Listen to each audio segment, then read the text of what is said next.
amalan yang tidak terputus pahalanya, yaitu anak soleh yang mendoakan kebaikan kepada orang tuanya. Nah, apa kaitannya antara harta dengan anak? Apa hubungannya? Sama-sama bisa menjadi pahala jariah.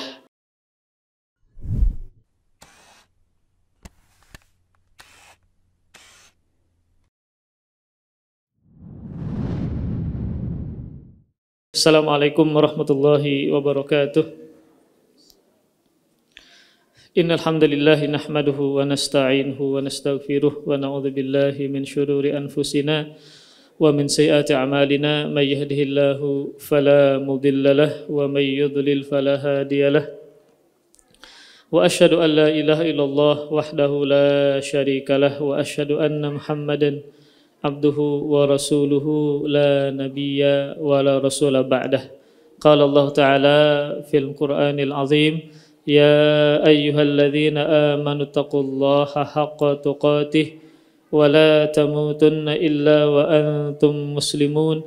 Ya ayyuhan nasu taqu rabbakum alladzi khalaqakum min nafsin wahidah wa khalaqa minha zawjaha wa batha minhuma rijalan katsiran wa nisaa'a wattaqullaha alladzi tasaaluna bihi wal arham innallaha kana 'alaikum raqiba.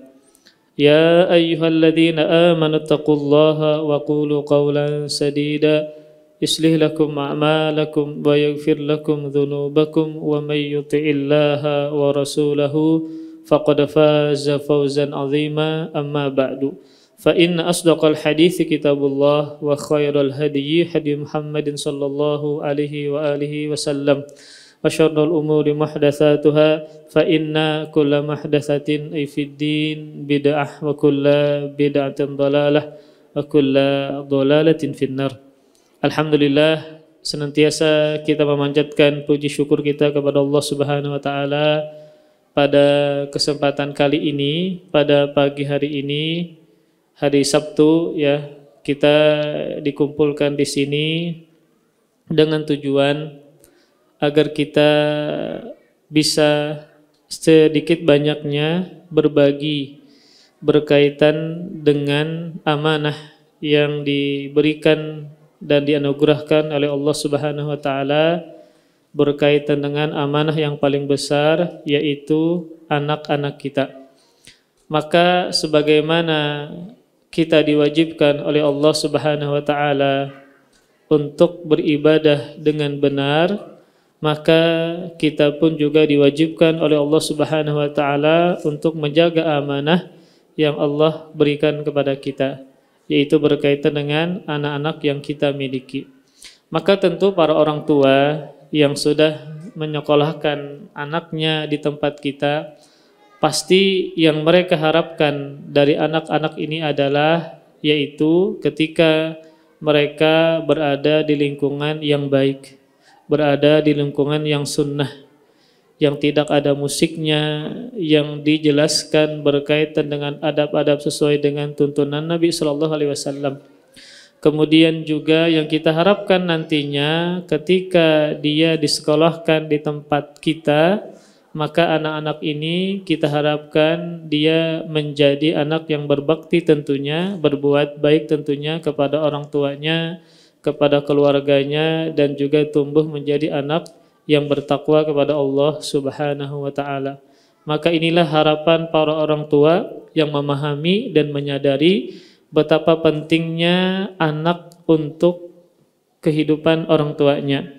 Terlebih kita sudah paham, sudah tahu bahwa anak ini kita harapkan dia tetap memberikan manfaatnya kepada kita walaupun kita sudah meninggal dunia. Maka tentu anaklah yang sering mengingat orang tuanya.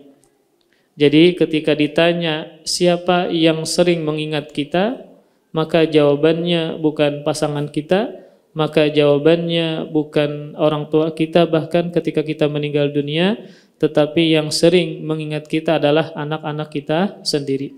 Terlebih anak itu dia diwajibkan berbakti kepada orang tuanya, baik orang tuanya masih hidup atau sudah meninggal dunia. Maka kata berbakti kepada orang tua itu tidak hanya ketika masih hidup.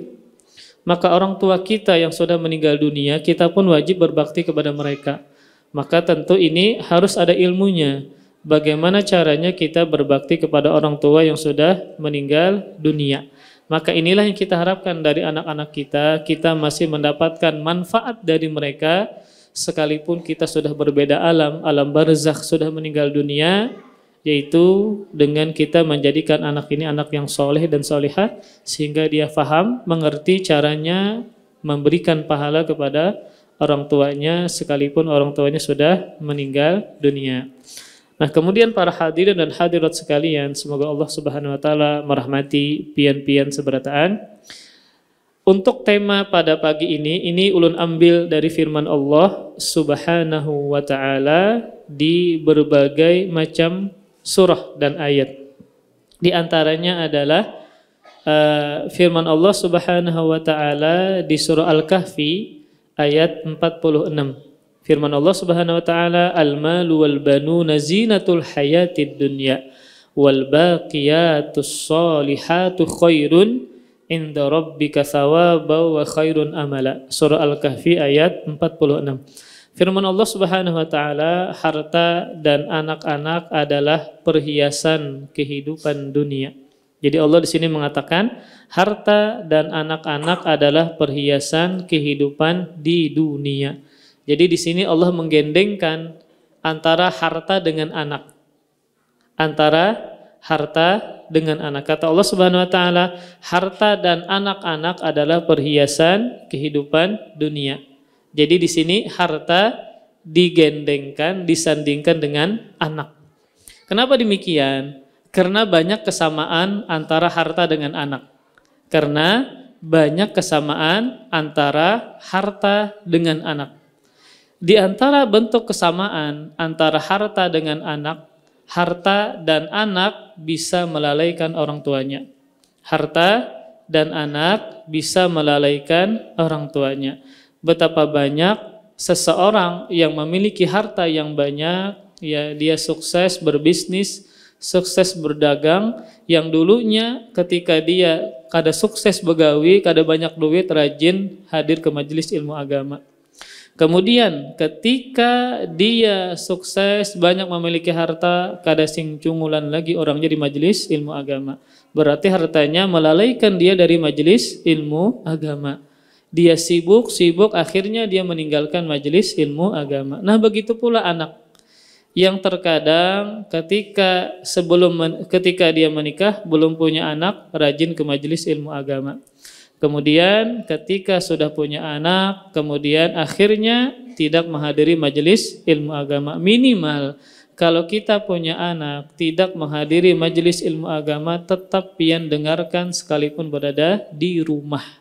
Maka pian sempatkan waktu, ya, kemudian putar setiap pagi rekaman-rekaman tersebut agar pian tetap berkesinambungan belajar menuntut ilmu agama, karena basic dari orang tua, baik ayah maupun ibu, agar benar-benar dia menumbuhkan ketakwaannya di dalam rumah adalah harus sama-sama faham, harus belajar menuntut ilmu agama, sehingga dia faham yang mana yang boleh, yang mana yang tidak, yang mana yang sifatnya melalaikan, yang mana yang tidak. Nah, maka anak pun sama seperti harta. Dia bisa melalaikan orang tuanya dari ketaatan kepada Allah Subhanahu wa taala, sehingga Allah menggendengkan, menyandingkan harta dengan anak, sama-sama perhiasan dunia, sama seperti harta. Nah, juga di antara persamaan antara harta dengan anak adalah ini sebagaimana hadis Nabi Shallallahu alaihi wasallam berkaitan dengan sabda beliau, apabila manusia meninggal dunia maka terputuslah amalannya kecuali 3 hal. Yang pertama adalah sedekah jariyah, pian bersedekah mewakafkan lampu di masjid, maka selama lampu tadi dipasang dimanfaatkan orang beribadah, orang sholat, kajian, selama itu juga pian mendapatkan pahala. Itu namanya pahala jariyah. Kemudian yang kedua adalah ilmu yang dimanfaatkan. Misalnya pian mengajarkan anak pian tata cara wudhu sesuai tuntunan Nabi. Nah, sebelum gurunya nang mengajarkan, pian berdahulu mengajarkan. Maka di sekolah tinggal pemantapan aja. Basicnya yang dasarnya pian ajari dulu. Umur 3 tahun kah, umur 4 tahun kah, ajari dulu anak pian. Maka inya tahu cara berwudu sesuai tuntunan Nabi dari pian. Kan berarti pian mengajarkan, memberi ilmu kepada anak pian. Maka selama dia wudu sampai dia meninggal dunia, pahalanya untuk pian. Karena apa? Ilmun yantafa'u bihi tadi. Karena ilmu yang dimanfaatkan, yang pian berikan kepada anak pian. Pian mengajarkan duluan. Nah maka itu juga pahala jariyah. Selama anak memanfaatkan ilmu yang kita ajarkan kepada dia, maka selama itulah kita mendapatkan pahala walaupun akhirnya nanti kita meninggal dunia. Kemudian yang ketiga adalah amalan yang tidak terputus pahalanya, yaitu anak soleh yang mendoakan kebaikan kepada orang tuanya. Nah, apa kaitannya antara harta dengan anak? Apa hubungannya? Sama-sama bisa menjadi pahala jariyah. Sama-sama bisa menjadi pahala jariyah. Seseorang dengan hartanya dia mewakafkan apa? Mobil ambulan misalnya dia wakafkan, atau dia mewakaf pembangunan, memberi karpet, macam-macam berkaitan dengan ibadah, menyumbang di pondok pesantren, maka hartanya tadi menjadi pahala jariyah. Begitu pula anak yang dia jadikan, yang dia didik, yang dia ajarkan, dia tumbuh menjadi anak yang faham berkaitan dengan ibadah, yang wajib terlebih dulu kita ajarkan. Kalau bebinian kan tata cara menutup aurat dengan benar, pian dulu yang mengajarkan sebelum gurunya. Maka jangan sampai gurunya nang banyak mengajarkan agama dibandingkan dengan orang tuanya. Pian waktunya lebih banyak dibandingkan dengan guru. Pian ada waktu banyak, malam bisa, sore bisa, siang bisa. Kalau pagi sampai sore kan, sampai siang kan anak kepada gurunya. Tetapi di rumah lawan pian ya. Makanya banyak cara agar kita mengajarkan anak kita, tidak mesti harus inya di rumah. Seperti tatkala berada di atas kendaraan. Maka termasuk cara Nabi mendidik para pemuda kanakan yang masih halus dari kalangan para sahabat, itu Nabi ajarkan ketika berada di atas hewan tunggangan. Maka pianang pengendaraan di dalam mobil, kujuk-kujuk kemana, berjalanan, jangan berdiaman. Apalagi mendengarkan musik, jangan. Maka pian tanya, pian ajarkan anak pian takuni bagaimana di sekolahnya. Kemudian pian ulun berkelahi bahaya di rumah, di sekolah jalan kawan, pian lurusakan. Jadi ada interaksi dengan anak ketika pian berjalanan, pakai mobil kah, pakai kendaraan kah, jangan berdiaman. Maka kenapa demikian? Karena kalau kita berada di atas kendaraan tadi, inya fokus, inya kada kemana-mana. Beda hanya di rumah nyebuka, ini kan kanakan. Tapi kalau di atas kendaraan kada mungkin pang nyebuka, keluar dari mobil kada mungkin. Ketika dia berada di atas mobil, dia fokus. Nah terkadang sebagian orang tua agar anaknya ranai di mobil diunjuki HP, itu keliru besar. Kenapa keliru? Itu kesempatan pian kalau kita berada di mobil, di kendaraan, di atas pesawat, lebih Masya Allah lagi misalnya, di kapal kah, maka ajarkan inya banyak hal. Sebagaimana Nabi mengajarkan kepada para sahabat yang masih kecil, Abdullah bin Abbas, si Al-Fadl. Ya, Al-Fadl ini adalah saudaranya Abdullah bin Abbas. Orangnya bungas. Jadi kalau binin melihat, bahaya sahabat ini. Makanya ketika dia bertemu dengan seorang perempuan di atas tunggangan bersama Nabi SAW, dia melihat seorang perempuan. Nabi langsung putar wajahnya. Ini sahabat ini, sepupu beliau ini, ya. Berarti apa ya? Abahnya lawan Nabi, itu paman, sepupu lah. Nah, sepupu Nabi, Fadl bin Abbas. Maka Nabi langsung luruskan ya, diajarkan ini berkaitan dengan masalah laki-laki dengan perempuan. Jadi maksud ulun adalah ada kesempatan-kesempatan yang sederhana yang bisa kita ajarkan kepada anak kita. Contohnya tadi ketika mereka berada di atas tunggangan atau alat transportasi. Nah, maka ini kesempatan kita mengajarkan mereka. Jadi maksud ulun adalah kembali kepada tema bahwa di antara bentuk kesamaan harta dengan anak adalah sama-sama bisa menjadi pahala jariyah. Sama-sama bisa menjadi pahala jariyah. Dengan harta kita bisa bersedekah, kita bisa berwakaf, berinfak dan seterusnya. Misal tadi berkaitan dengan pondok pesantren. maka pian menyumbang apa kayak 1 meternya 1 sak tanah semen misalnya, dijadikan sebagai bangunan sekolah, dijadikan sebagai bangunan masjid pesantren. Maka selama 1 sak tanah tadi dimanfaatkan beribadah, maka pian mendapatkan aliran pahala. Maka begitu pula anak, kalau pian mendidik mereka, pian sekolahkan di tempat yang benar, lingkungan yang benar, ya, maka ternyata dia menjadi anak yang berbakti dan faham caranya beribadah kepada Allah Subhanahu wa taala dengan benar. Bahkan anak yang saleh tadi bisa lebih utama daripada harta yang diinfakkan, diwakafkan di jalan Allah Subhanahu wa taala. Karena harta yang pian wakafkan, contoh pian mewakafkan misalnya lampu di masjid atau di pesantren. Selama dia pian dimanfaatkan untuk ibadah, maka pian dapat pahala. Tapi kalau anak itu bisa berlanjut di akhirat. Dalam artian anak bisa memberikan syafaat kepada orang tuanya. Tapi kalau lampu tadi bisa memberi syafaat, kan bisa. Tapi anak bisa memberikan syafaat kepada orang tuanya. Nah, asalnya kuitan ini divonis masuk ke dalam neraka. Tapi anaknya anak yang soleh, hafal Al-Quran, dia berbakti kepada agamanya, kepada Allah Subhanahu. Dia bisa diizinkan oleh Allah Subhanahu wa taala agar orang tua yang sudah divonis masuk neraka ini tidak jadi. Atau orang tuanya sudah diceburkan ke dalam neraka. Ini kan divonis tapi belum masuk. Maka dia bisa tidak jadi masuk karena syafaat dari anaknya. Atau orang tuanya sudah diceburkan ke dalam nerakanya Allah Subhanahu wa taala. Tetapi anaknya anak yang soleh, yang diizinkan Allah memberikan syafaat, maka dia bisa mengeluarkan orang tuanya dari siksa api neraka. Maka di antara keunggulan anak daripada harta, anak bisa memberikan syafaat pada hari kiamat. Nah, ini para ikhwas sekalian, sehingga seharusnya perhatian kita lebih besar kepada anak dibandingkan dengan harta.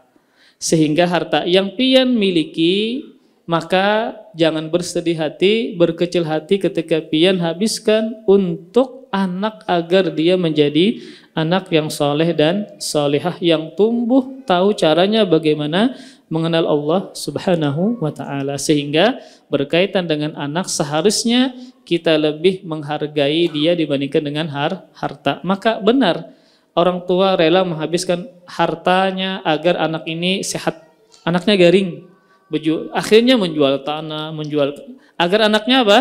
Sembuh. Itu bukti kecintaan dia luar biasa kepada anak dibandingkan dengan harta tadi. Nah, maka para ikhwas sekalian, jadi Allah sandingkan di sini harta dengan anak.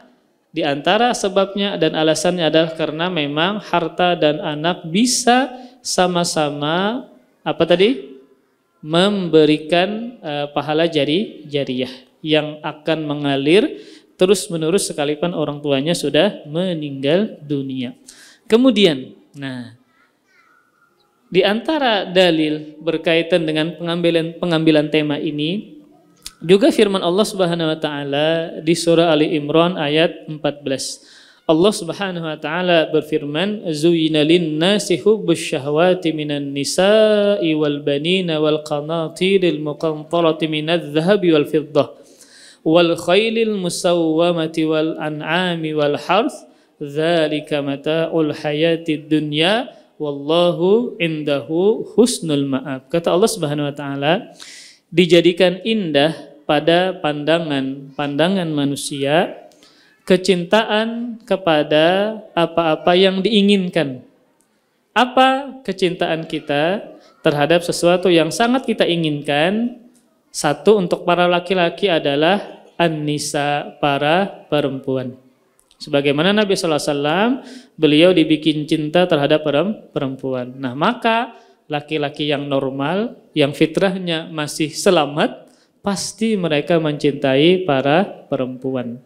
Makanya dalam Al-Quran, salah satu surah namanya apa? Surah An-Nisa. Bukan Ar-Rijal, nggak ada. Surah laki-laki nggak ada. Yang ada apa? Surah An-Nisa, para perempuan. Tapi dalam hadis yang lain, ini kan menunjukkan perhiasan dunia termasuk adalah perempuan. Ya. Nah, dalam hadis yang sahih dikeluarkan oleh Muslim, Nabi bersabda, "Ad-dunya mata' wa khairu mata'iha al-mar'atus shalihah." dunia itu adalah perhiasan. Namun sebaik-baik perhiasan adalah perempuan yang solihah. Ketika perempuan rusak, maka generasi juga rusak. Ketika perempuan baik, bagus, maka generasi juga bagus. Karena tadi berkaitan dengan pendidikan dan pengajaran, karena wanita dan istri banyak menghabiskan waktu dalam rangka mendidik, baik mendidik anak sendiri atau anak orang lain, ya. Terlebih TK, PAUD itu yang mendidik adalah banyak perempuan. Maka tadi sebaik-baik perhiasannya adalah para perempuan yang solihah. Sehingga dia mengajarkan, mendidik anak sendirikah atau anak orang lainkah, mencontohkan yang baik, itu tentu dari para perempuan. Maka sangat mudah untuk merusak generasi sebuah negara, tinggal rusak saja para perempuannya. Mereka membuka aurat, tertarik dengan menjadi penyanyi, menjadi artis, orang-orang fasik dan seterusnya. Akhirnya apa? Rusak sebuah negara karena rusak para perempuannya.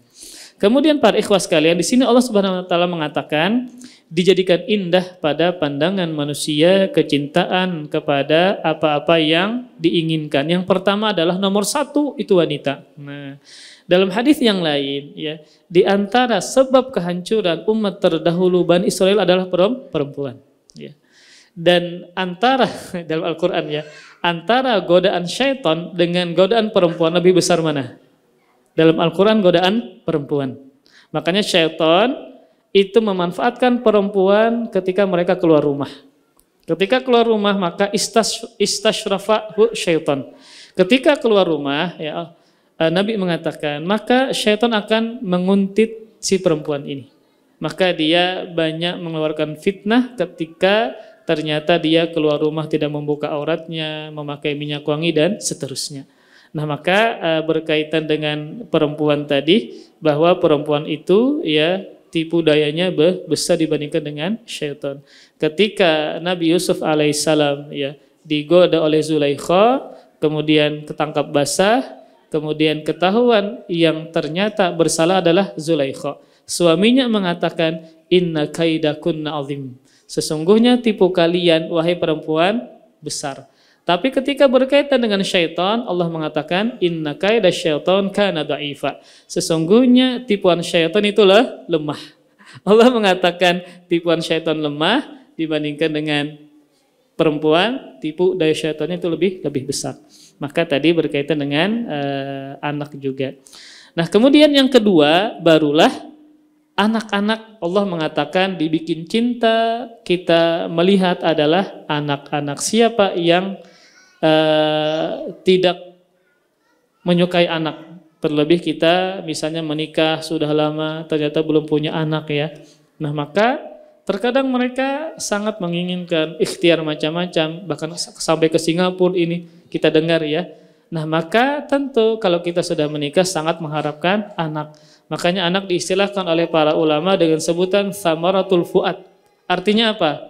Buah hati. Kita mencurahkan segala bentuk kasih sayang kita kepada anak. Akhirnya, nah, karena salah kaprah ketika menyayangi anak, maka Nabi SAW mengatakan anak itu majbanah wa mabkhalah. Artinya apa majbanah? Membuat kita menjadi pengecut dan membuat kita menjadi bakhil. Karena anaklah kita menjadi, kalau zaman dulu ketika berperang, ketika diajak berperang kadawani, khawatir mati, anak kasihan. Nah, akhirnya menjadi orang tuanya menjadi pengecut. Ya. Kemudian dengan sebab anak juga orang tuanya menjadi bakhil. Kenapa? Kada akan berinfak, bersedekah, berwakaf, ada anak, ya. Padahal berinfak, bersedekah tidak harus banyak. Tidak harus banyak. Bahkan Nabi SAW pernah bersabda, ittaqun nar walau bisyikki tamrah. Jauhilah diri kalian dari siksa api neraka walaupun dengan sepenggal kurma. Berarti bersedekah walaupun cuma sedikit ya disebut sedekah. Bahkan bisa menjauhkan kita dari siksa api neraka. Nah, maka terkadang orang tua menjadi penakut, ya, menjadi bakhil karena faktor anak. Berarti anaknya menjadi ujian bagi orang tuanya, sehingga membuat si orang tua ini tidak lagi berani berperang di jalan Allah Subhanahu wa taala, sehingga orang tua tidak lagi bersedekah karena anaknya tadi. Nah, maka berarti anaknya menjadi ujian bagi orang tuanya. Nah, ketika demikian, maka kita janganlah khawatir dan sedih, karena para nabi pun ada di antara mereka yang Allah uji anaknya. Anaknya ini menjadi ujian bagi abahnya. Contoh Nabi Nuh alaihissalam, itu kurang sabar apa Nabi Nuh itu? Berdakwah 1000 kurang 50 tahun, sekalinya salah satu anak sidin kada beriman dan tetap kafir. Apakah abahnya disalahkan? Kada. Karena abahnya mendakwahi setiap hari, setiap malam, tapi tetap anaknya tetap dalam keadaan kafir. Karena berkaitan dengan hidayah itu dari Allah Subhanahu wa taala. Hidayah seseorang dari kafir menuju beriman itu dari siapa? Dari Allah. Kewajiban kita adalah mendakwahkan, menasihati. Terkadang sebagian orang tua diuji dengan anaknya, ya. Tapi tetap kewajiban pian meluruskan. Jangan sampai pian terikut dengan anak pian. Akhirnya pian misalnya kada sembahyang, kada ini macam-macam, melanggar kewajiban dari Allah Subhanahu wa taala. Nah, jadi setiap orang tua itu pasti memiliki ujian masing-masing terhadap anaknya. Pasti memiliki ujian masing-masing terhadap anaknya. Ada anaknya diuji dengan penggaringan. Dari halus sudah cacat misalnya. Maka bagaimana orang tua ini tetap sabar ketika dihadapkan dengan anak yang penggaringan. Ada yang anaknya sehat tapi nakal benar. Nah, nakal benar. Ketujuh menampar kawannya, menampar gurunya, banyunya dibalikinya, macam-macam. Ya. Di sekolahan macam-macam. Apakah kita menyalahkan orang tua? Kada boleh, karena kita tahu pasti orang tuanya sudah memadahi macam-macam. Tetapi hati anak milik Allah Subhanahu wa taala. Sebagaimana hati orang dewasa juga milik Allah Subhanahu wa taala. Juga berkaitan dengan apakah anak ustadz pasti soleh? Kada juga. Apakah anak kiai, anak seorang ulama besar pasti dia menjadi anak yang misalnya baik? Kada mesti juga. Sebagaimana Nabi Nuh alaihissalam. Ya. Maka terkadang ada ujian masing-masing berbeda-beda berkaitan dengan kita memiliki anak, ya. Ada anaknya baik, bagus, sopan, ya. Tapi kada penyembahyang. Akhlaknya baik lawan orang, tapi kada penyembahyang. Masing-masing punya ujian. Nah, maka bagaimana kita lihat Nabi Nuh alaihissalam luar biasa, ya. Bahkan bukan cuma anak beliau yang kafir, istri beliau juga demikian, kafir. Dalam sebuah ayat firman Allah Subhanahu wa taala, daraballahu mathalan lilladzina kafaru imra'atan Nuh wa imra'atul Lut kanata tahta abadaini min ibadina shalihaini fakhanatahuma falam yughniya anhuma minallahi syai'a wa qila dukhulan nar ma'dakhilin. Kata Allah Subhanahu wa taala, dan Allah menjadikan perumpamaan dari orang-orang kafir adalah istrinya Nabi Nuh dan istri Nabi Lut alaihissalam, ya. Padahal kedua istri ini di bawah pengawasan dua hamba kami yang soleh. Dan kada tanggung-tanggung dua hamba ini adalah Nabi dan Rasul. Nabi Nuh dan Nabi Lut. Ternyata keduanya berkhianat kepada suaminya. Ya. Nah, istri Nabi Lut berkhianat kepada Nabi Lut, istri Nabi Nuh berkhianat kepada Nabi Nuh.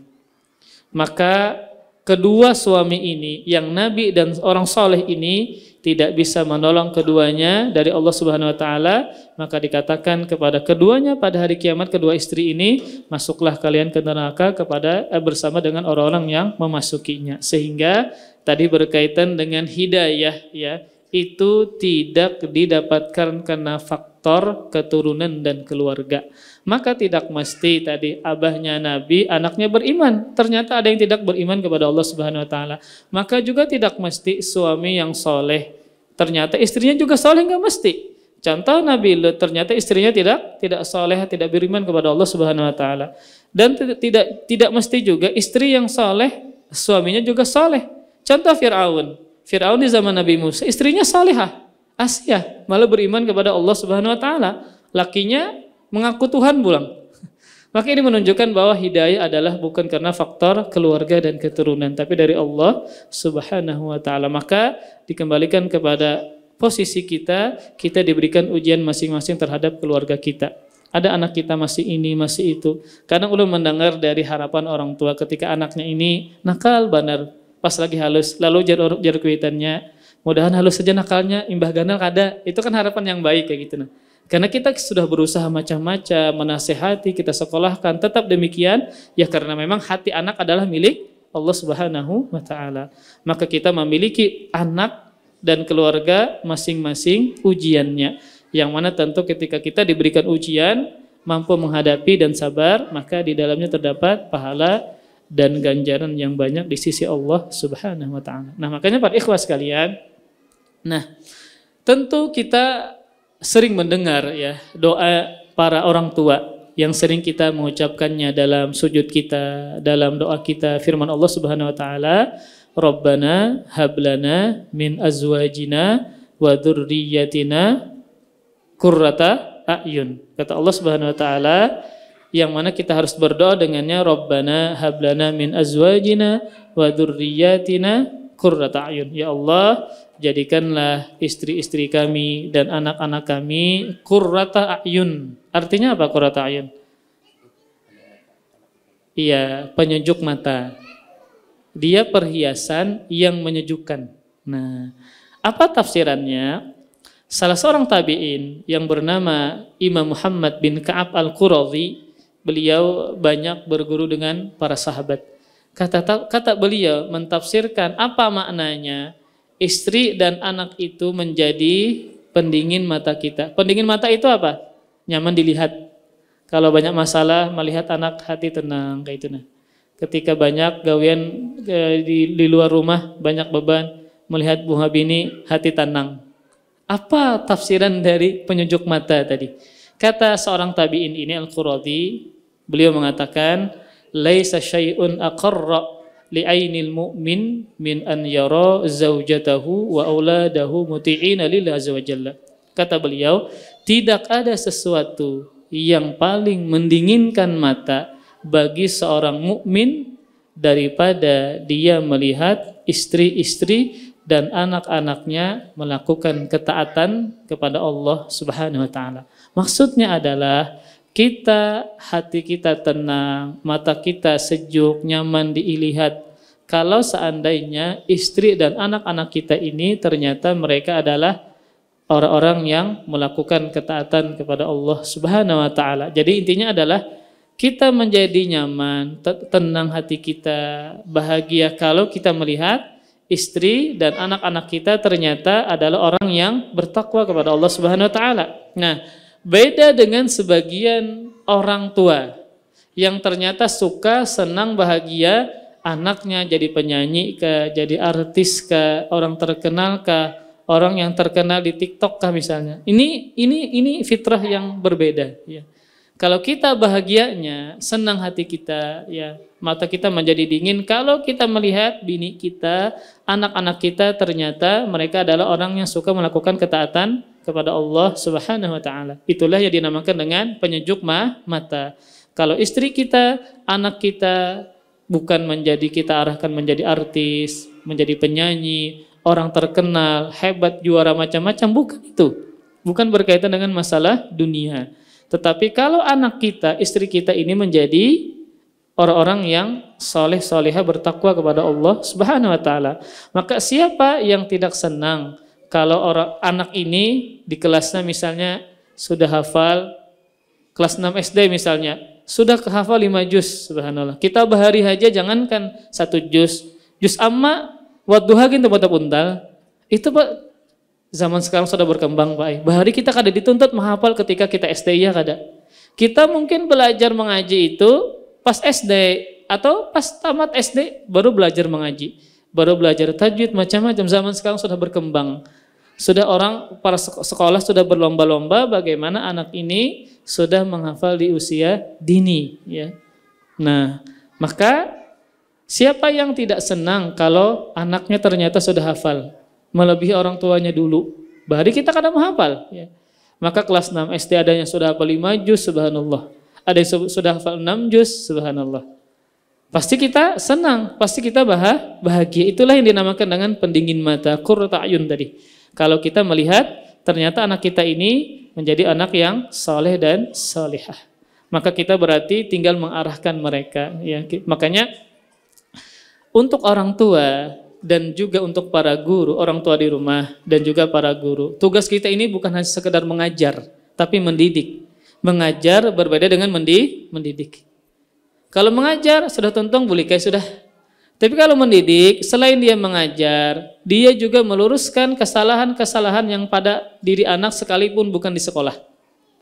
Saat bermain misalnya, maka kita guru ini sebagai pendidik, bukan sebagai pengajar saja. Kalau ketika bermain ada teman mukul kawannya yang lain, kita luruskan. Kita bukan hanya pengajar di kelas saja, tapi pendidik. Dia lebih umum, lebih merata maslahatnya.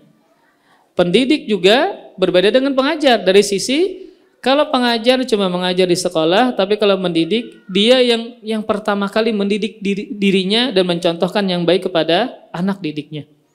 Begitu pula orang tua. Jangan sampai cuma menjadi pengajar saja, tapi juga menjadi pendidik. Dia mencontohkan hal-hal yang baik yang sering ditiru oleh anak-anaknya. Ya. Nah, maka ini para ikhwas sekalian, ya, semoga Allah Subhanahu Wa Taala menjadikan kita memang benar-benar menjadi seorang yang pendidik, bukan hanya sekadar mengajar. Nah, tadi ulun sebutkan bahwa yang dinamakan pendingin mata adalah ketika anak-anak ini, ya tentu dia membahagiakan kita dari sisi agama, dari sisi ibadah dan seterusnya. Kalau pian perhatikan di dalam Al-Quran, doa para nabi kepada anaknya pasti berkaitan dengan kebaikan akhirat. Pasti berkaitan dengan kebaikan akhirat, walaupun sebenarnya kita tidak dilarang mendoakan berkaitan dengan dunia si anak.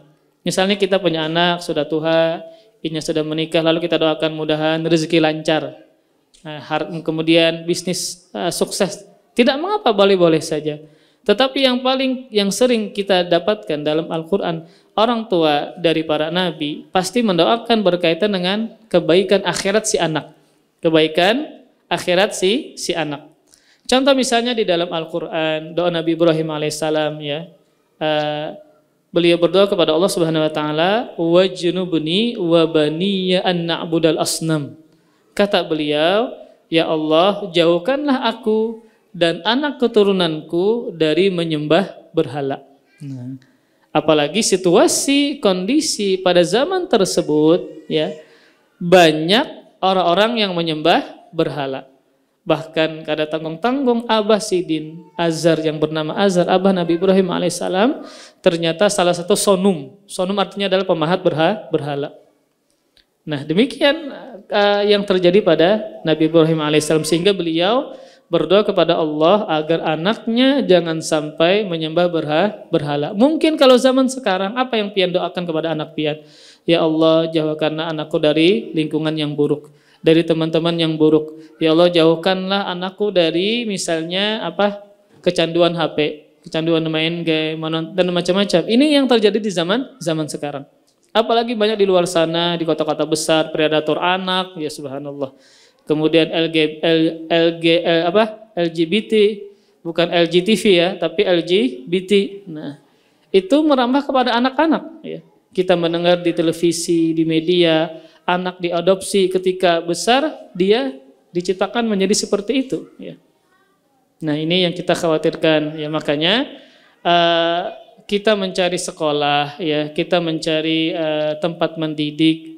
Yang pertama itu adalah ketika pendidikan usia dini, lingkungan yang pertama.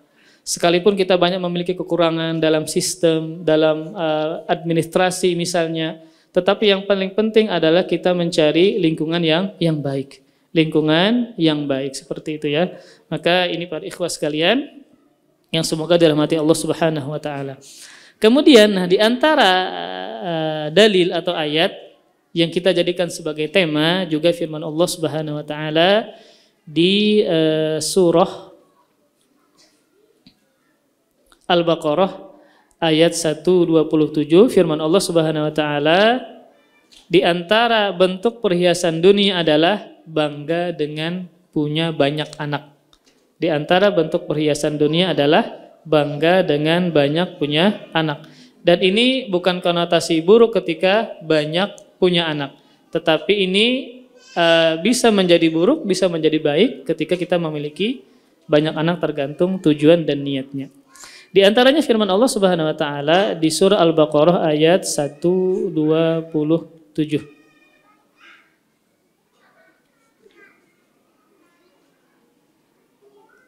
Afwan, di antaranya adalah firman Allah Subhanahu wa taala, "I'lamu annamal hayatud dunya la'ibu wa lahu wa zinatu wa tafakhurum bainakum wa takatsurum fil amwali wal aulad." Kata Allah Subhanahu wa taala,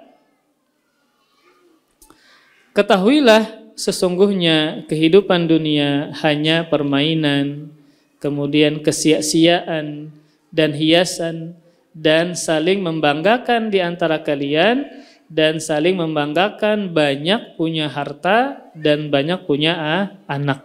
Nah, ini konotasinya tidaklah baikkah ataukah burukkah, namun tergantung dengan tujuannya ketika berkaitan dengan banyak punya anak. Namun dari satu sisi Rasulullah Shallallahu Alaihi Wasallam ya, beliau bangga kalau banyak memiliki umat, dan tidaklah banyak memiliki umat kecuali umatnya banyak memiliki anak. Nah, ya. Maka ya mungkin ada pemahaman yang keliru ya di tempat kita bahwa 2 anak cukup. Nah, ini mendoakan pian sedikit cuma 2 aja misalnya. Itu ternyata 1 soleh 1 kada, berarti yang mendoakan pian cuma 1. Jadi intinya adalah termasuk yang dibanggakan oleh Nabi sallallahu alaihi wasallam berkaitan dengan umatnya adalah banyak memiliki keturunan ya. Nah, kemudian para ikhwas sekalian, nah makanya orang-orang Arab jahiliyah terdahulu itu mereka juga bangga banyak memiliki anak. Namun di antara mereka, kebanyakan mereka ini malah fanatiknya terhadap anak laki-laki. Fanatik terhadap anak laki-laki. Yang mereka banggakan, yang mereka muliakan adalah lebih, yaitu anak laki-laki dibandingkan dengan anak perempuan. Makanya ketika Rasulullah Shallallahu Alaihi Wasallam meninggal, anak beliau laki-laki yang terakhir meninggal dunia, Ibrahim namanya, masih bayi, masih halus lah 2 tahunan. Jadi beliau dihina oleh seorang kafir Quraisy dengan dikatakan Nabi adalah abtar yang terputus keturunan. Padahal kan Nabi banyak memiliki anak perempuan. Tapi kenapa ketika Nabi semua anak laki-lakinya meninggal dunia, Nabi disambati, diejek dengan sebutan abtar yang terputus keturunan. Karena orang-orang dulu itu di zaman jahiliyah mereka sangat membanggakan anak laki-laki dibandingkan dengan perempuan. Padahal dalam Islam antara laki-laki dan perempuan sama, yang membedakan adalah ketakwaan dia kepada Allah Subhanahu wa taala. Maka keyakinan jahiliyah yang ada pada zaman dulu itu maka jangan sampai diadopsi di zaman sekarang. Yang terkadang orang tua tidak bersyukur kepada Allah ketika diberikan anak perempuan yang banyak tidak memiliki anak laki-laki. Terkadang ada orang yang memiliki anak 5 semuanya perempuan. Atau misalnya 3 tapi semuanya perempuan. Maka itu adalah karunia dari Allah Subhanahu wa taala. Bisa jadi anak perempuan yang pian didik dengan susah payah seperti ini ternyata mampu menghalangi orang tuanya dari siksa api neraka. Maka terkadang ada sebagian kekhawatiran dari para orang tua ketika ingin memiliki anak, karena perempuan pulang jar. Maka ini termasuk ya kebiasaan orang-orang jahiliyah dulu ketika mereka lebih fanatik ya, lebih suka anak laki-laki dibandingkan dengan anak perempuan. Nah, tadi di sini menyebutkan, di ayat ini menyebutkan bahwasanya ya termasuk perhiasan dunia adalah membanggakan dengan banyak memiliki anak dan keturunan. Dan ini konotasinya bisa baik kalau seandainya dia banyak memiliki anak namun ternyata dia didik ya, kemudian dia jadikan anak yang baik, yang tahu cara beribadah kepada Allah Subhanahu wa taala. Kemudian para ikhwas sekalian, nah, di antara faidah atau keutamaan kita memiliki anak yang soleh, yang pertama yang hadis yang ulun sebutkan tadi bahwasanya anak yang soleh itu akan memberikan manfaatnya kepada orang tuanya di dunia dan di akhirat. Jadi kalau kita memiliki harta maka investasinya adalah untuk dunia dan akhirat. Begitu pula kalau kita memiliki anak maka investasinya adalah untuk dunia dan akhirat. Nah, kemudian para ikhwas sekalian, di antara keutamaan seseorang memiliki anak yang soleh, dia didik dan seterusnya, seseorang akan diangkat derajatnya di dalam surga karena anaknya memintakan ampun kepada Allah Subhanahu wa taala agar orang tuanya diampuni. Ada sebuah hadis ya yang diriwayatkan oleh Imam Ahmad dan Ibnu Majah. Rasulullah sallallahu alaihi wasallam pernah bersabda, "Innar rajula la turfa'u darajatuhu fil jannah." Sesungguhnya ada seseorang yang diangkat derajatnya di dalam surga. Jadi pertanyaannya adalah, untuk apa derajat seseorang diangkat di dalam surga? Maka jawabannya adalah, sebagaimana surga itu bertingkat-tingkat, maka yang memasukinya pun juga memiliki tingkat-tingkat yang bermacam-macam. Maksudnya adalah ketika seseorang ini derajatnya tinggi di sisi Allah, maka dia memasuki surga yang paling tinggi derajatnya, di surga Firdaus.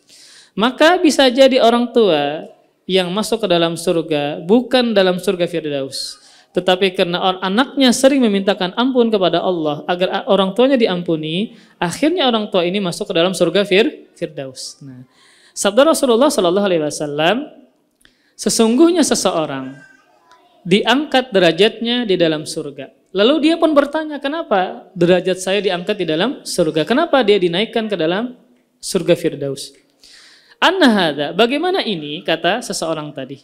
Maka dijawablah, bistighfari waladika lak.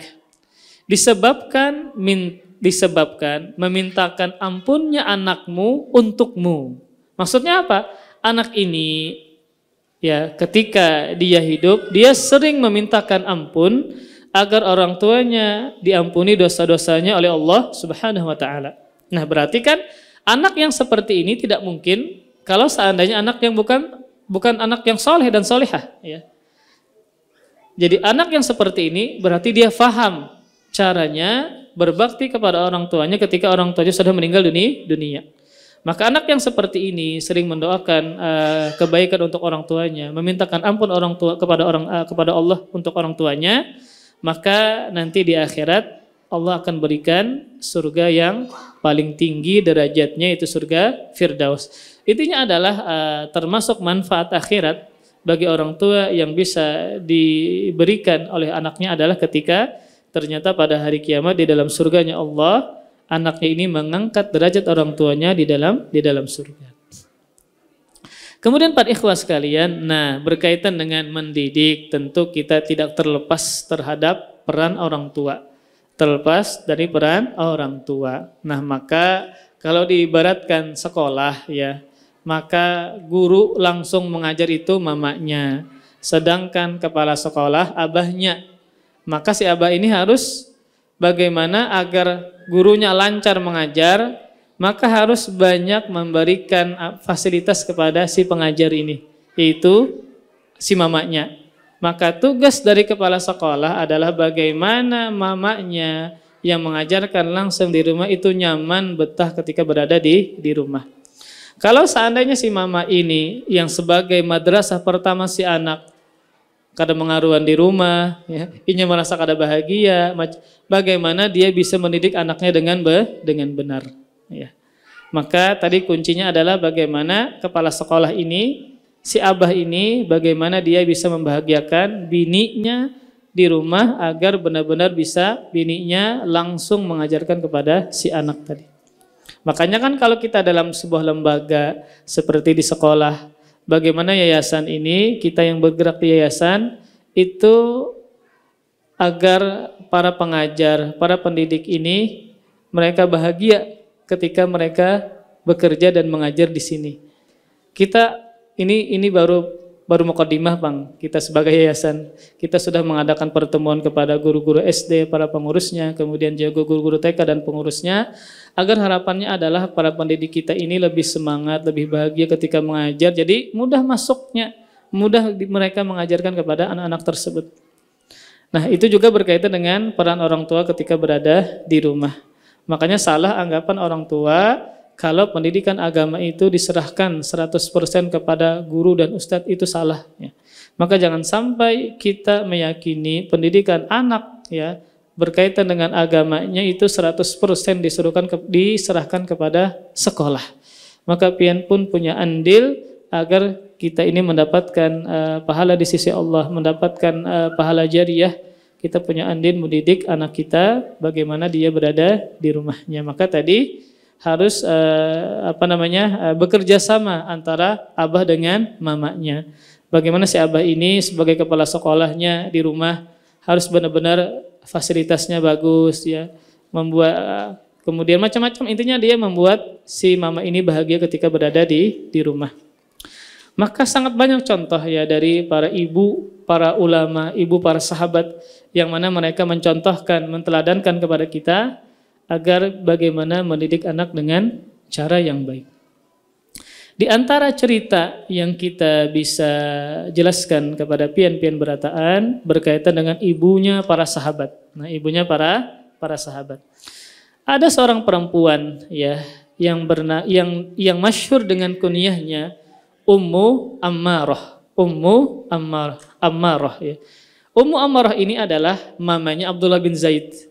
Abdullah bin Zaid ini kalau pian belajar fikih ya, maka hadis berkaitan dengan wudu itu masyhurnya dari sahabat Abdullah bin Zaid. Sahabat Abdullah bin Zaid ini punya mama namanya Ummu Ammarah. Ummu Ammarah. Ummu Ammarah ini termasuk perempuan yang sangat membela Rasulullah SAW. Dan itu dibuktikan dengan beliau mengajak suaminya, mengajak anaknya melindungi Nabi ketika perang.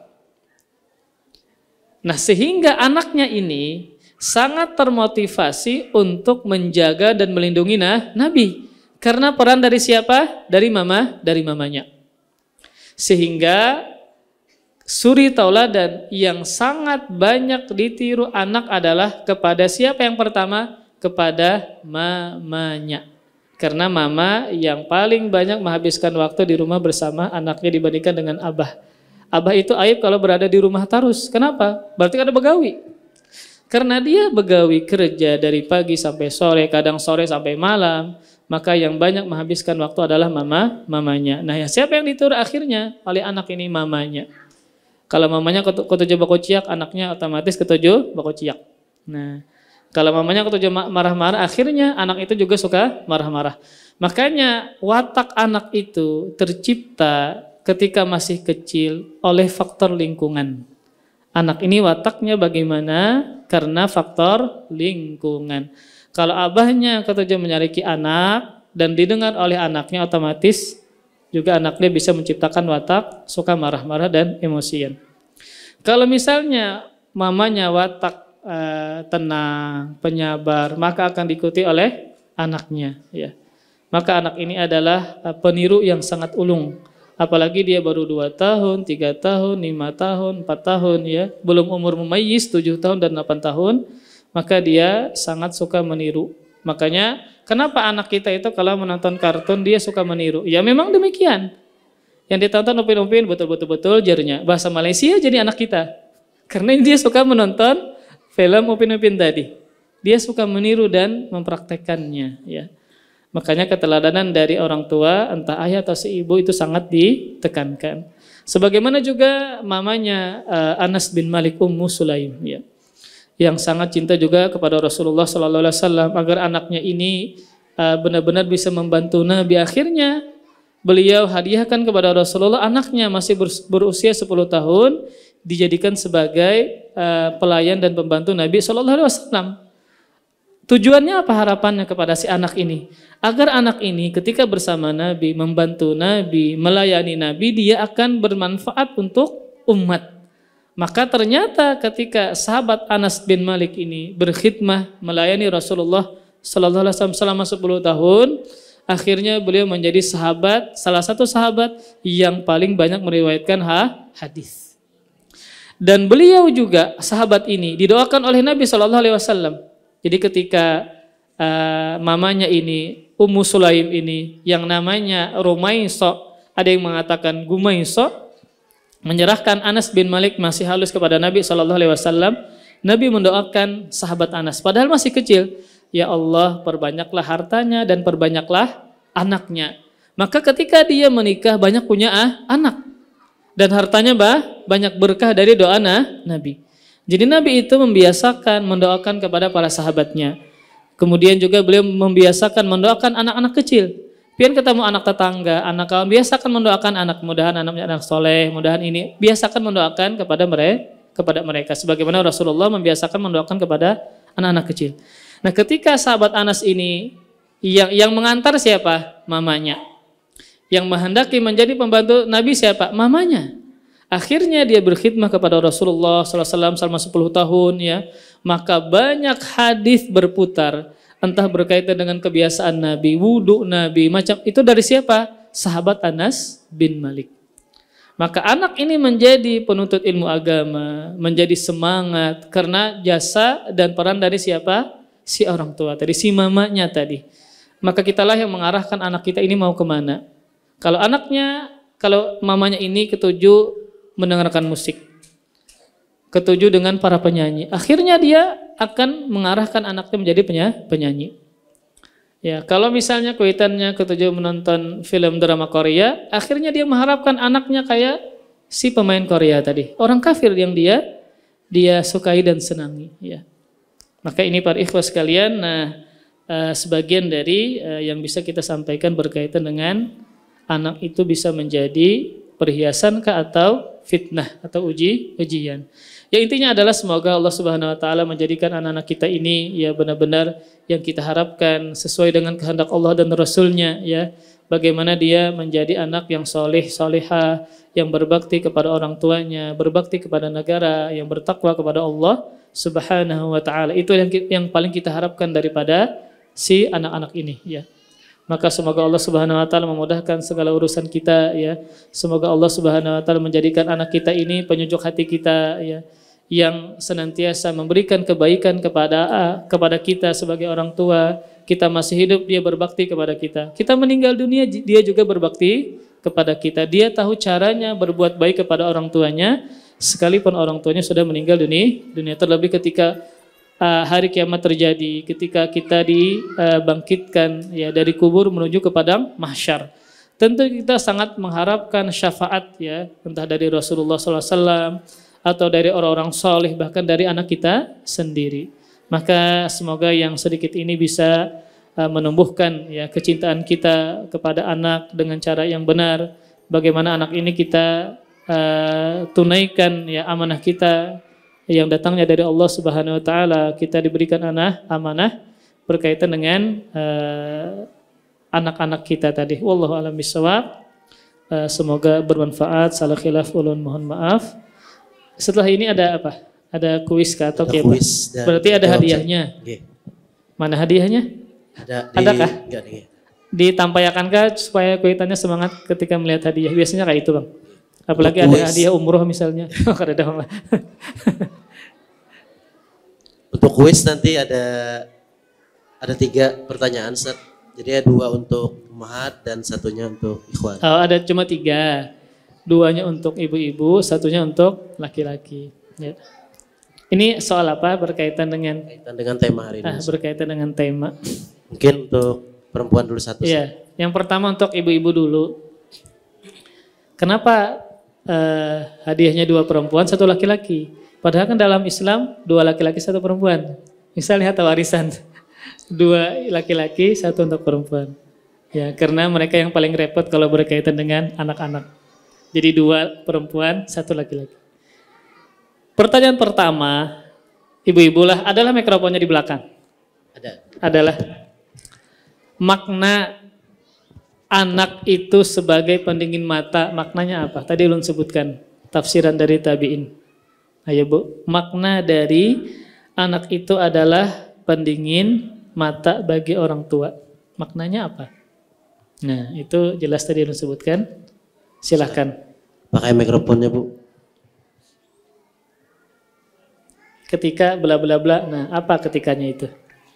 Ana jawab Ustaz. Ya, mama kan nih? Astagfirullah sudah. Ya, ayo mama. Anak sebagai penyujuk kita, artinya kita sejuk untuk melihat anak tersebut, menjadi nyaman jika melihat anak tersebut menjadi anak yang soleh. hatim jadi tenang. Ya itulah Ustaz. Nah, kita tenang hati tadi, hati tenang, hati nyaman. Kalau anak ini lagi apa?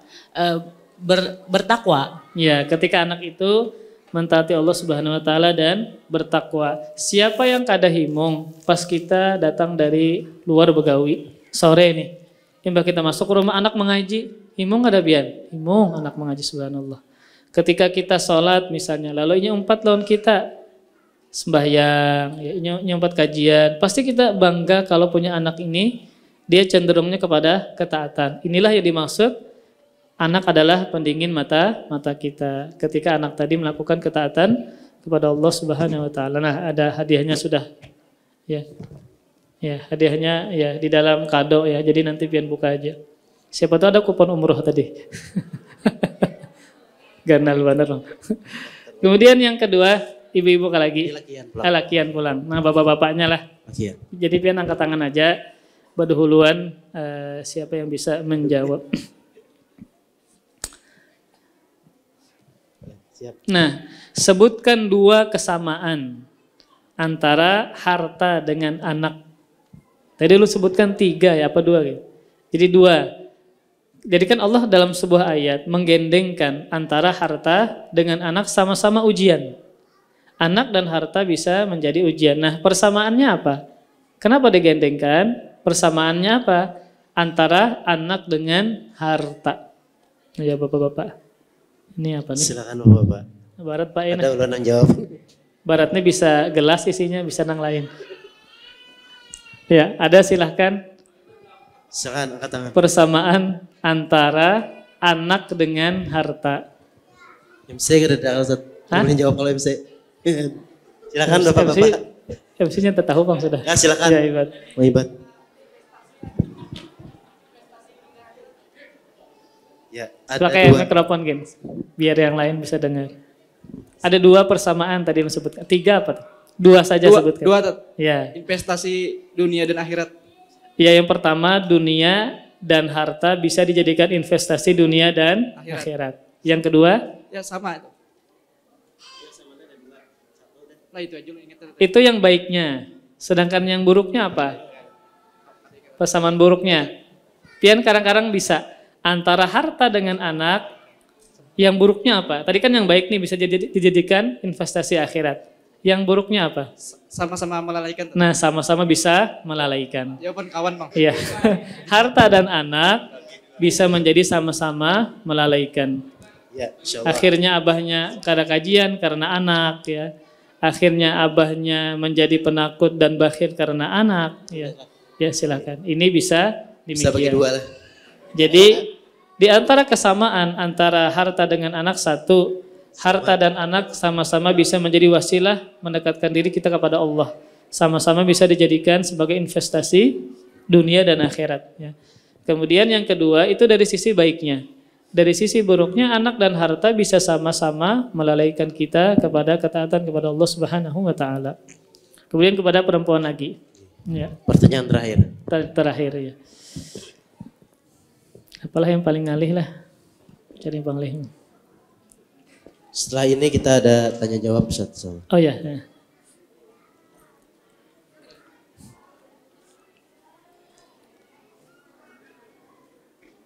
Sebutkan salah satu ayat yang menjadikan kita memilih tema ini. Kalau yang ada nang hafal, ibu-ibu ini biasanya ada nang hafal kayak itu nah. Sebutkan salah satu ayatnya saja. Atau sepenggal saja, tapi intinya masuk kayak itu. Silahkan Bu. Silakan Bu. Salah satu ayat dalil yang dibawakan Ustaz. Pakai mikrofonnya Bu. Ada 3 tadi lo sebutkan ayatnya. Bismillahirrahmanirrahim. Ya. Firman Allah yang surat Al-Kahfi ayat 46, Ya. Ali Imran ayat 14. Itu kalau yang sebutkan lah Al-Kahfi 46 tadi. Satu aja Bu. Oh ini. Al-Kahfi 46. Nggih. Harta dan anak-anak adalah perhiasan kehidupan dunia itu saja. Ya. Ayo Ustaz. Pian ayatnya pian baca bisa lah. Pian buka Al-Qur'an. Nah, tulis Al-Kahfi 46. Yang ingin ulun inginkan itu pian baca ayatnya. Atau surah Al Imran 14 kah bisa.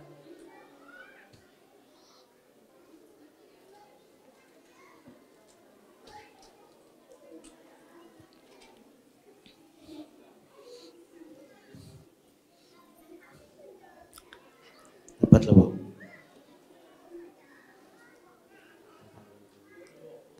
Al-Malu, Al-Kahfi 46, Al-Malu wal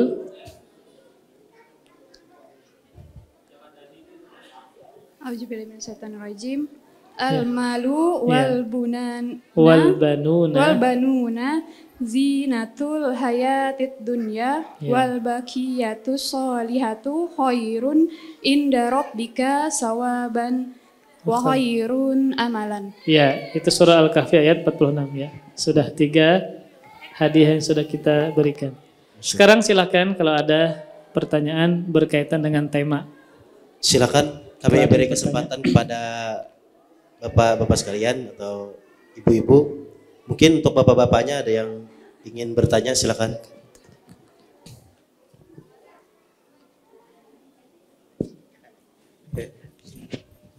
Assalamualaikum warahmatullahi wabarakatuh. Waalaikumsalam warahmatullahi wabarakatuh. Jadi Ustaz, terkait dengan doa anak yang menaikkan derajat untuk orang tuanya. Yang menjadi pertanyaan itu kan menaikkan di surga, ya kan, derajat di surganya, baik itu istighfarnya. Bagaimana kondisinya itu Ustaz? Apakah itu nanti semua dirapel di akhir? Maksudnya itu kan orang tua anggaplah meninggal duluan. Yang beristighfar anak yang masih hidup. Kejadian untuk ditingkatkannya itu kan pada saat nanti kah kita di surga kah? Ya, di akhirat gitu. Atau seperti yang tadi ada juga penjelasannya kan meringankan ketika di kuburnya. Berarti kan secara logikanya anak itu masih hidup saat orang tuanya yang sudah dikubur. Ada 2 pertanyaan tadi saat ketika tingkatan di surga dan meringankan ajab dikubur Ustaz. Wallah alam, yang pertama itu tidak ada penjelasan yang lain berkaitan dengan kapan diangkat kejadian itu ya, apakah ketika masih hidup ke anaknya atau tidak. Wallah alam, intinya adalah secara umum ketika dikabarkan berkaitan dengan perkara gaib, tentu kita menjelaskan yang disebutkan dalam nas. Berarti adalah tadi berkaitan dengan kebaikan anak kepada orang tua ketika anaknya memintakan ampun kepada orang tuanya. Nah itu apakah bagaimana? Walau alam bisawab tidak ada penjelasan, ini kan berkaitan dengan perkara gaib. Maka yang jelas adalah orang tua mendapatkan manfaat dari anak ketika apakah abahnya sudah di surga kah atau misalnya di luar surga kah, walau alam bisawab. Apakah masih di akhirat kah, walau alam bisawab. Intinya adalah abahnya ini atau orang tuanya ini bisa ditinggikan derajatnya di dalam surga ketika anaknya memintakan ampun kepada orang tuanya. Ya. Adapun penjelasan lain itu di mana, itu tidak ada penjelasan. Ya, ulun tidak menemui. Intinya adalah ini berkaitan dengan perkara gaib, maka di antara yang harus kita fokuskan adalah bagaimana anak ini senantiasa memintakan ampun kepada kita. Nah, jadi dia ingat akan orang tuanya mungkin banyak melakukan kesalahan sehingga anak ini terdorong untuk senantiasa memintakan ampun kepada orang tuanya. Adapun tempatnya di mana, wallahu a'lam bishawab. Kemudian berkaitan dengan meringankan di kubur ya. Ini termasuk salah satu manfaat ya yang bisa diberikan oleh orang hidup kepada orang yang sudah meninggal dunia, dan ini tidak mesti cuma si anak. Maka orang yang berziarah di antara tujuannya adalah mendoakan kebaikan kepada yang sudah dikubur. Di antara manfaatnya adalah yang dikubur ini bisa meringankan bahkan bisa menghilangkan azab ketika bagi si penghuni kubur mendapatkan azab misalnya. Maka ini entah si anakkah siapakah ketika dia mendoakan kebaikan kepada si penghuni kubur ya. Walau bisa apakah setelahnya bagaimana ya, ini tidak dijelaskan dalam nas. Intinya adalah berkaitan dengan perkara gaib, maka kita sampaikan apa adanya, ya, tidak menambahkan, khawatir itu berkaitan dengan tidak ada dalil dan tidak ada nasnya dalam Al-Quran dan Sunnah. Wallahu a'lam bishawab. Ya, ada lagi silakan. Baik, untuk kesempatan perempuan, ibu-ibu dulu. Ada ibu-ibunya yang mau bertanya? Belum?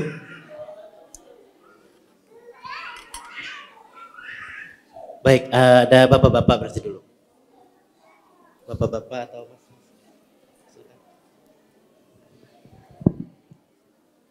Bismillahirrahmanirrahim. Assalamualaikum warahmatullahi wabarakatuh. Barakallahu fiik Ustaz. Yang ingin saya tanyakan,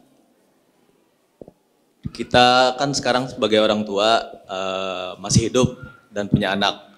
Kemudian pada saat kebetulan kita ada punya orang tua juga, kita sebagai anak, kemudian orang tuanya sudah meninggal. Yang saya tanyakan, doa kita itu cuman sampai ke orang tua kita saja ataukah sampai ke kakek, datu, kemudian juriat-juriat yang di atasnya. Barakallahu fiik Ustaz.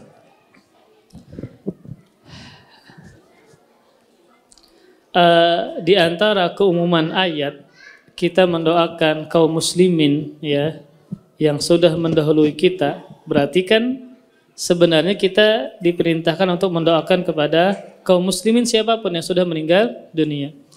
Di antaranya doanya Allah berikan dalam Al-Quran adalah Rabbana ighfir lana wa li ikhwanina alladhina sabaquna bil iman. Ya Allah, ampunilah, ya, saudara-saudara kami yang mendahului kami dalam keimanan. Keimanan di sini ditafsirkan dengan kematian. Maksudnya adalah kita diperintahkan untuk mendoakan, memintakan ampun kepada orang beriman yang sudah meninggal dunia. Itu kan berarti sifatnya umum. Maka kita sebenarnya kalau kita ingin mendoakan, maka siapapun. Namun yang terlebih utamakan orang tua kita sendiri, keluarga, kemudian kayak kakek, ke atas, datu, kita doakan juga mereka. Nah, maka kita yang hidup, kita bisa memberikan manfaat kepada siapapun yang sudah meninggal dunia. Tetapi tentu kita ingin lebih kepada orang tua kita sendiri. Maka kita tidak cuma hanya mendoakan. Misalnya bersedekah atas nama beliau. Ya. Misalnya kita sudah berumrah sekali. Hendak pulang berumrah 2, 3, 4 kali.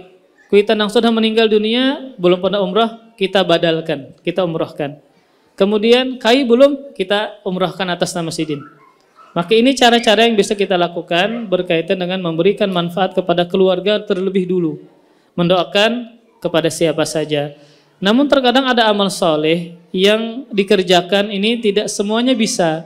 Kayak haji, umroh. Ini kan gak mungkin kita badalkan untuk siapapun, gak mungkin. Tetapi kita bisa misalnya umroh yang kedua, yang ketiga, ternyata orang tua belum pernah umroh, kita atas nama sidin umroh.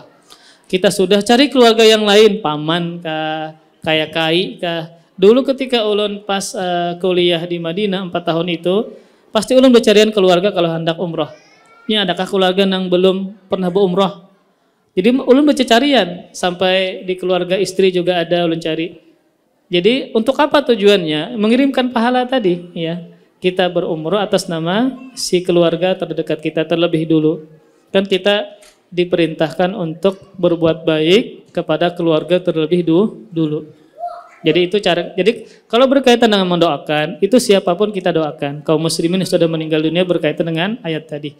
Tetapi ada yang terkadang kita khususkan sebagian ibadah kepada keluarga tertentu, entah mendoakankah, entah bersedekah atas nama sidin kah, pian mewakafkan apa atas nama sidin misalnya. Ini kan tidak kepada semua kaum muslimin. Ya, ini bisa terkhususkan kepada keluarga kita. Jadi berkaitan dengan mendoakan, silahkan kita mendoakan siapapun, ya, kepada abah kita yang sudah meninggal. Bahkan yang masih hidup kan, hidup pun kita boleh mendoakan.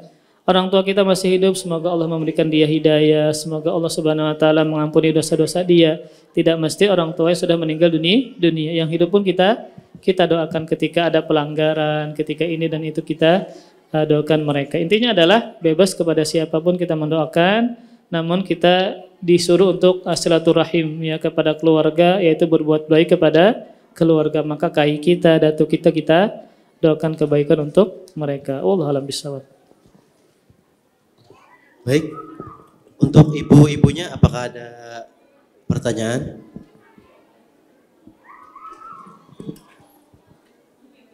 Bapak-bapak masih ada?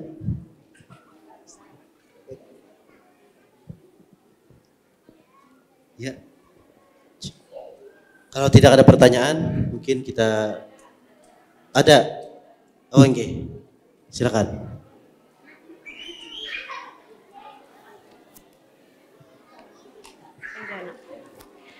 Assalamualaikum warahmatullahi wabarakatuh. Semoga Allah Subhanahu wa taala merahmati, memberikan taufik, hidayah dan keberkahan kepada Ustadz beserta keluarga Ustadz serta guru-guru dan seluruh umat muslim di dunia. Amin ya rabbal alamin. Mohon maaf Ustadz,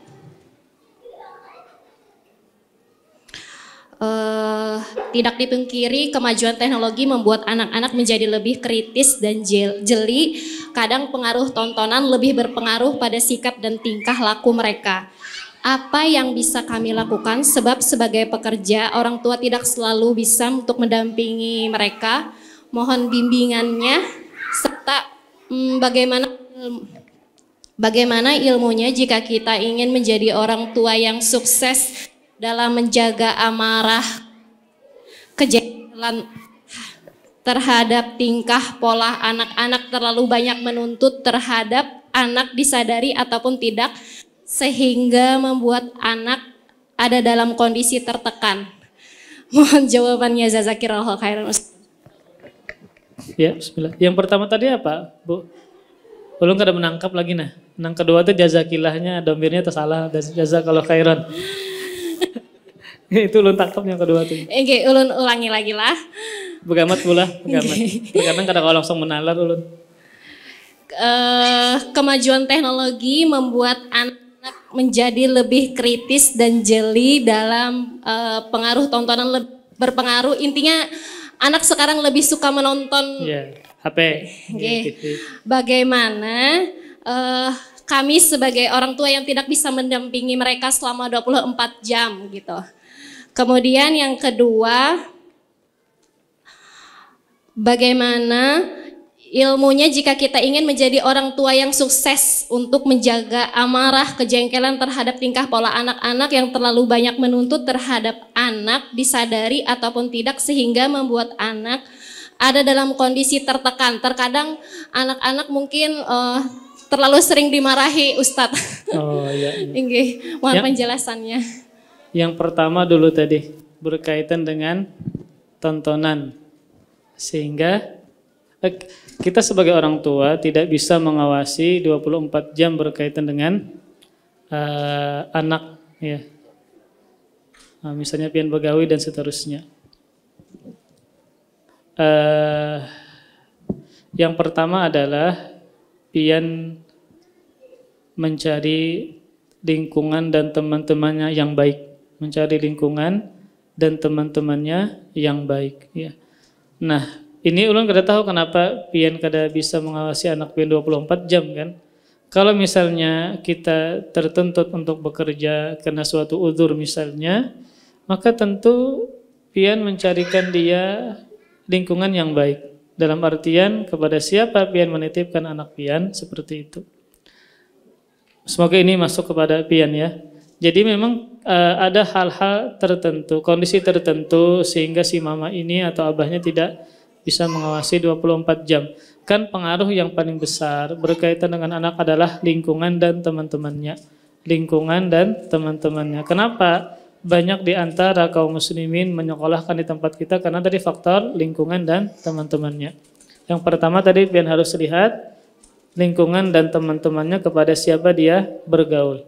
Kepada siapa bergaul, kepada siapa pian titipkan. Nah seperti itu ya, kepada siapa dia bergaul, lingkungannya bagaimana, dan kepada siapa pian titipkan kalau seandainya pian begawi karena kondisi tertentu ya.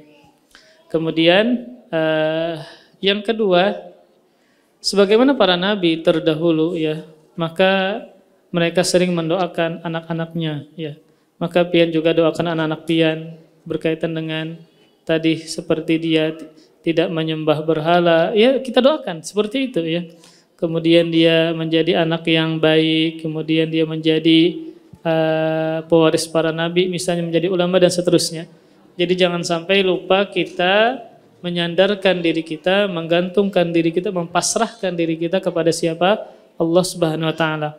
Kalau pian sudah berusaha semaksimal mungkin agar anak ini tumbuh menjadi baik, ternyata qadarullah dia tidak demikian, maka ingatlah kisah Nabi Nuh alaihissalam yang mana beliau berdakwah 950 tahun, tapi anaknya ternyata salah satunya tidak beriman kepada Allah. Hati anak itu milik Allah Subhanahu wa taala. Terkadang kita sudah Masya Allah lingkungan, sekolahnya luar biasa sudah, tapi anak tetap begitu, ya sudah, kita mau apa lagi kan? Kita sudah berdoa kepada, mungkin ini adalah ujian untuk kita. Adalah ujian untuk kita. Terkadang kita tidak diuji berkaitan dengan harta. Harta banyak, kawan-kawan baik, tapi kita diuji dengan anak. Contoh seperti Nabi Nuh tadi, diuji dengan anak beliau. Tidak ada yang tidak beriman kepada Allah Subhanahu wa taala, ya. Maka harus jadi kita yang menyikapi dengan benar dan baik. Sekalipun ternyata kita sudah berusaha macam-macam, anak akhirnya tetap demikian, ya bagaimana lagi? Allah Subhanahu wa taala memberikan kita ujian. Tapi harapannya kita tetap berbaik sangka kepada Allah Subhanahu wa taala, tetap kita cari lingkungan yang baik yang kita bisa titipkan dengan itu, usaha kita, ikhtiar kita. Kalau sudah kita maksimalkan, maka tinggal kita bertawakal kepada siapa? Kepada Allah Subhanahu wa taala, ya. Jadi untuk ibu-ibu, kita harus menanamkan diri kita bertawakal dan mempasrahkan diri kita kepada Allah Subhanahu wa taala. Kemarin khutbah hari Jumat Ustaz Haikal di Al-Faruq itu berkaitan dengan tawakal. Tawakal itu adalah, kata beliau, itu mempermudah segala urusan. Tawakal adalah mempermudah segala urusan kita kepada Allah Subhanahu wa taala. Kalau pian sudah berusaha berikhtiar macam-macam, maka sandarkan, pasrahkan diri pian kepada Allah Subhanahu wa taala. Itu kan umum berkaitan dengan masalah anak kah, suami kah, ekonomi kah, maka dengan bertawakal kepada Allah Subhanahu wa taala. Kemudian yang kedua tadi berkaitan dengan apa ya intinya? Kan panjang tadi. Memarahi anak. Mbah itu anaknya